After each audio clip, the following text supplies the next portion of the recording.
In this video, I'm going to share with you 8 red flag signs of narcissistic abuse. So be sure to stick around till the end of the video because I've got a lot of good stuff for you today. Let's get started. Hey friends, Tammy M. Joyce here, Empowerment Life Coach, creator of the Freedom Class and the Ascension Class. And if you're new to my channel, welcome. Please take a second to say hello and introduce yourself in the comment section below. And if you're back, welcome back. Thanks for showing up and for tuning in. Either way, please be sure to subscribe and hit that bell to be notified when I post new videos throughout the week. So let's talk about 8 red flag signs of narcissistic abuse. Now, the first thing I want to say is it's important to remember that these red flags can show up in any relationship, not just our romantic lives, but they can show up with so-called friends as well as romantic interests. They can show up at work with colleagues, bosses. They can show up with neighbors. They can show up with family and in-laws, right? It doesn't matter. They can show up in any area of your life, any relationship. The important thing, however, is that you pay attention and tell yourself the truth about what it is that you are seeing, hearing, feeling, what you are experiencing, right? You know what you live. Trust yourself. Now, first on the list of 8 red flag signs of narcissistic abuse is love bombing. It all starts here. You'll find yourself on the receiving end of intense admiration, adulation, attention, and praise. So much so, it's actually awkward and uncomfortable at times. Unless, of course, you are a love addict. Then it's like love heroin, right? And you're in real trouble because this will soon be followed by devaluation and sometimes even, especially if they think they can get away with it, verbal abuse in the way of criticism, blaming, shaming, name calling, that sort of thing. Now, number 2 on the list of red flags of narcissistic abuse is gaslighting, which fundamentally boils down to another person working to cause you to doubt yourself, as well as your memory and your perceptions of reality. So let me put it to you this way.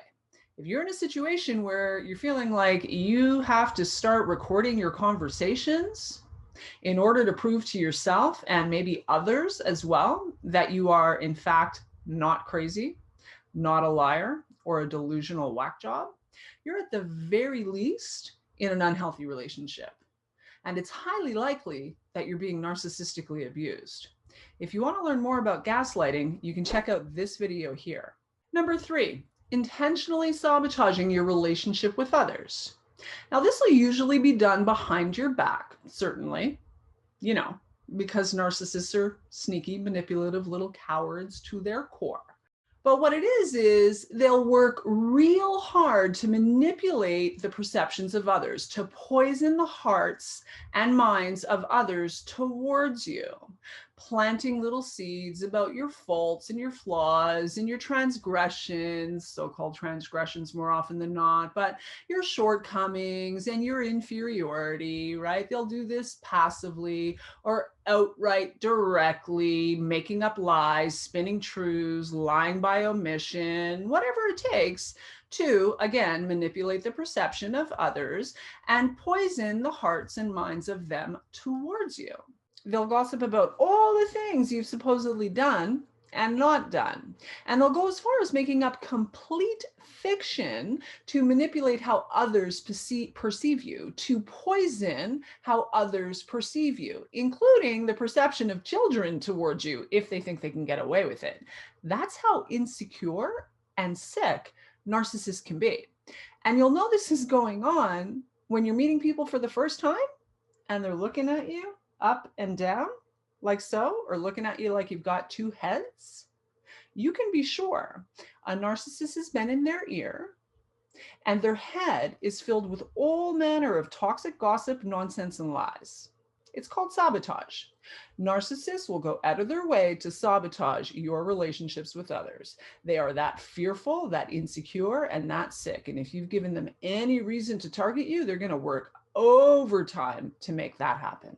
Number 4, making you out to be bad, wrong, or crazy for having legitimate feelings and emotional responses to appalling and fully crazy making attitudes and behavior. Here's how this works. Step one, they behave inappropriately, appallingly, and often even cruelly. Step two, you being a human being with a heart and feelings, you have a legitimate emotional reaction or response, a feeling response to the appalling, often cruel attitudes and behavior, to the inappropriate, appalling, and cruel attitudes and behavior. You have a feeling about that, right? Step number three, they blame, shame, and criticize you for having a legitimate feeling response, feeling reaction to the appalling attitudes and behavior, to the fully insane, crazy making situation that you find yourself in. You get blamed for it. Sick stuff. Now comment below and let me know whether or not you're having any of these experiences. And if you are, what are you going to do about it? And if you'd like to learn more about the possibility of working with me in my 8-week transformational coaching program, the Freedom Class, there is a link in the description below where you can apply to see if you qualify for a free one-on-one consultation with either myself or a member of my team. Click the link in the description below. Number 5, lying to avoid responsibility. Now, this shows up in the way of blame shifting and putting words in your mouth, saying that you've done and said things that you both know you've never actually done or said. Big red flag. And for me personally, this is an absolute non-negotiable deal breaker in any relationship. Now, here's the thing. Narcissists will say whatever it takes, whatever tall tale, no matter how untrue, cruel, or bizarre. Just like the toddler who got caught with their hand in the cookie jar when they've been told countless times that they can't have a cookie. This is what you're dealing with, an emotional toddler, and they'll go to any lengths, say whatever it takes to prove their point, win the right fight, or avoid accountability and responsibility, right? This is what you're dealing with. When you see this happen, this is not time to be second guessing yourself. This is time to be telling yourself the truth about what you are seeing, hearing, feeling. How many times have you been through this cycle with this individual? And God forbid you're making sense. You have proof, or they've backed themselves into a corner. You can also expect this to go to the next level if they've managed to trigger themselves, which they often do, right? We don't even need to trigger them.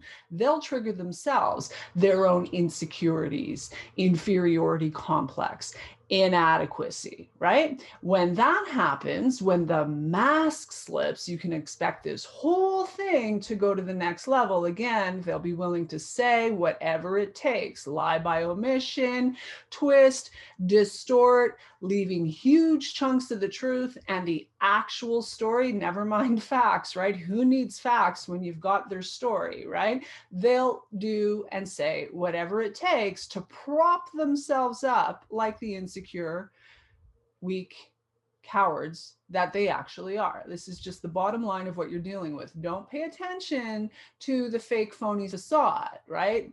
Don't pay attention to that. That's a mask. Now, if you're close enough or you're in relationship with them long enough, you will eventually see that mask slip, sometimes sooner rather than later. And when that happens, it will go to the next level. They will say whatever it takes, whether that's directly to you or behind your back by virtue of a smear campaign to anyone who will listen. Number 6 of red flag signs of narcissistic abuse. You are dealing with a hero or a victim, but never, ever a villain. Not even someone who's ever made a mistake. In other words, never being at fault or responsible for any issue in the relationship. No matter what has gone on, you somehow are always to blame. Why?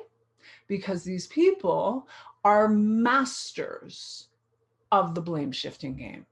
And if this is happening to you, you are for sure being narcissistically abused. Absolutely, without question. And it's important that you learn to hold on to yourself. Do what you need to do to get and stay clear, holding on to your truth, holding on to your reality, and then make your decisions from there. Number 7, showing little to no genuine interest in who you are as a person. Now, with the exception, of course, to when this actually might serve them in any way, then they'll pay attention. Then suddenly they're interested in who you are as a person. But generally speaking, you'll notice there's actually a lack of sincere, genuine interest in who you really are as a person. Again, unless it serves them, or if they're on a fact-finding mission, gathering data that they'll be able to use later, right? And you'll know the difference. You can feel the difference between someone who's meeting you heart to heart and has a genuine interest in getting to know you, wants to know about you, where are you at in your life, what's going on, what's exciting, what's new, how's your heart, right? You can feel that. And you can feel when someone is feigning interest for manipulative purposes because it serves them in some way, right? Or they're just gathering data so that they can potentially use it later. You feel the difference because that actually, if you're paying attention, feeling into your body, you're in touch with what you're feeling, that will actually give you the heebie-jeebies. You'll get the yuck factor. You'll feel it on some level. I remember when I was dating and still attracting one destructive narcissist after another. I was doing the healing work at this point, but I had not yet arrived at the place where I was attracting men with empathy and conscience intact, right? And I remember I was dating this new guy and I had brought him to my place. Whatever was going on that day, he came to my place for the first time. And I wasn't living here, but as you can see, like I'm someone who has had lots of books and bookshelves for a long time, right? So I remember being struck. This was relatively new in the relationship. And it was one of the first red flags of, something's not right here. I remember being struck when he walked right past my bookshelves without even stopping to have a glance. And I noticed, I thought that was really freaking odd for a man who, this one in particular, was actually a doctor. He had a PhD. So it's not like he just wasn't into books, right? This was a really intelligent man, but it was very telling in terms of where he was at in genuine, sincere interest in me in that stage of our dating relationship. It was a huge sign to me. I mean, wouldn't you want to know if you were genuinely interested in me?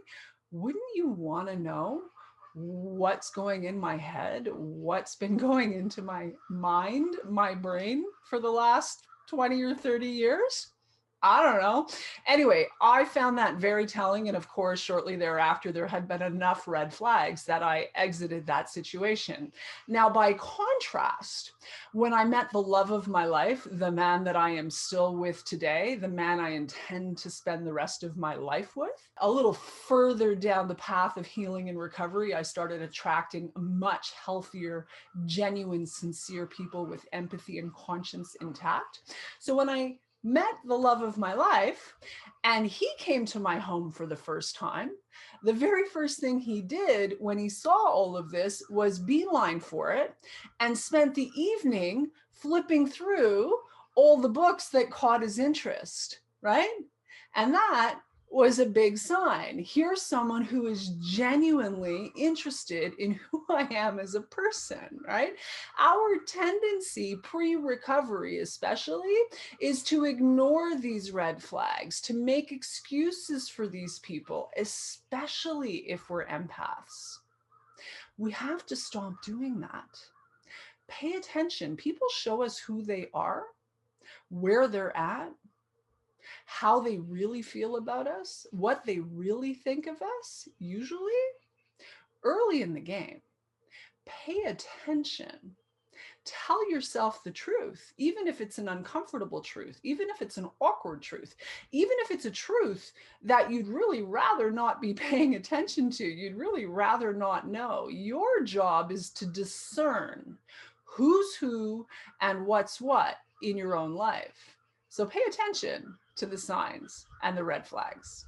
And last but not least, number 8 of red flag signs of narcissistic abuse. You're dealing with an entitled, childish ingrate. Entitled to your time, your energy, your attention. Entitled to all your resources, financial and otherwise, your home, your car, your belongings, etc. Entitled to behave any way they choose, anytime they want, and you don't get to have a thought, an opinion, or a feeling about it. Entitled.